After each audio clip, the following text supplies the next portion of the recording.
Okay, here's the ghee after it's been strained into a jar. And it's kind of hard to get a sense of the color. It looks to me like you might be looking a little darker than it really is, but it is a nice golden color. See a little bit of foam on the top. We can scrape that off as it starts to solidify. One thing I will warn you about is that this is very hot. Remember, you've been boiling ghee in it. It's tempting to grab it with your hand. Been there, done that. So what you want to do is handle it. If you need to handle it, use a pot holder. And for now, we want to just leave it sit. Don't want to put a cover on it yet because it's still cooling. And then I wanted to show you, this is some of the residue that I strained off. That's some of the bits, oopsie, that were in the bottom of the pan. Here's the bottom of the pan. Those little bits can be kind of tasty.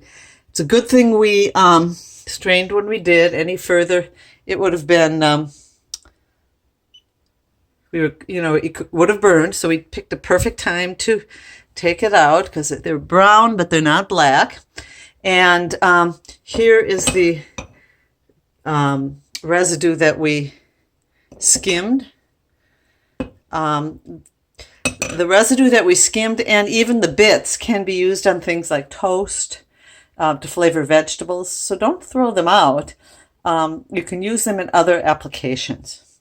So in about maybe 2 hours, I will be putting a cover on my beautiful ghee and just leaving it on the counter. You do not need to refrigerate ghee because it gets about the texture of a nice frosting after it's had a chance to settle in and sit at room temperature. So you can just scoop it out and use it in any of your cooking.